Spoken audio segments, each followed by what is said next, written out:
Praise the lord. ఈరోజు నేను మొదట వీడియో చేయబోతున్నాను. ఈ యొక్క వీడియోని మీరందరూ ఆదరిస్తారని ఆశిస్తున్నాను. ముందుగా ఒక వాక్యం చెప్పుకోవాలి. లూకా 3:6 సకల మానవులు దేవుని రక్షణను గాంచుదురు. ప్రియమైన దైవ ప్రజలారా, మన రక్షకుడైన యేసు పరిశుద్ధ నామమున మీ అందరికీ శుభాశీస్సులు. సీజన్ ఆఫ్ అడ్వెంట్ అనగా ఆగమన కాలము లేదా నిరీక్షణ కాలం అందరు.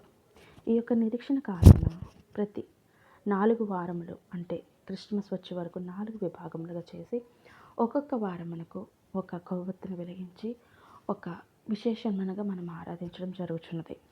ముందుగా ఈ యొక్క ఆదివారం నుంచి మళ్ళీ వచ్చే ఆదివారం వరకు ఈ యొక్క వారమును నిరీక్షణ కాలమని మనం భావించాలి. అంటే మనకు నిరీక్షణ ఉండవలెనని. ఎందుకనగా దేవుడు విశ్వసనీయుడు, తాను చేసిన వాగ్దానములను నిలబెట్టుకొనును, మన నిరీక్షణ దేవుని నుండి చేయించినది అని ఈ విధంగా మనము దేవుని గురించి నిరీక్షించాలి. అదేవిధంగా దానికి రోమపత్రికలో 15:12-13 చెప్పి ఉన్నారు. నిరీక్షణకు మూలముగు దేవుడు ఆయన యందలి మీ విశ్వాసము ద్వారా మీకు పరిపూర్ణముగు ఆనందమును సమాధానమును కలిగించును గాక.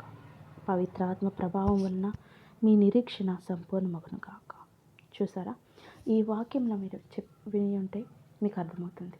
నువ్వు ఎంతగా దేవుని యందు నిరీక్షణతో ఉన్నావు, నీ జీవితంలో కార్యాలు చేయమని.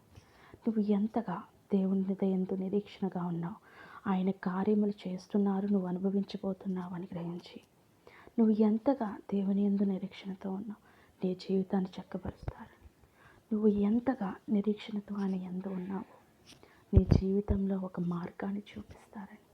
నువ్వు ఎంతగా నిరీక్షణతో ఉన్నావు, నీ జీవితం దేవుడు గొప్పగా దీవించబోతున్నాడు.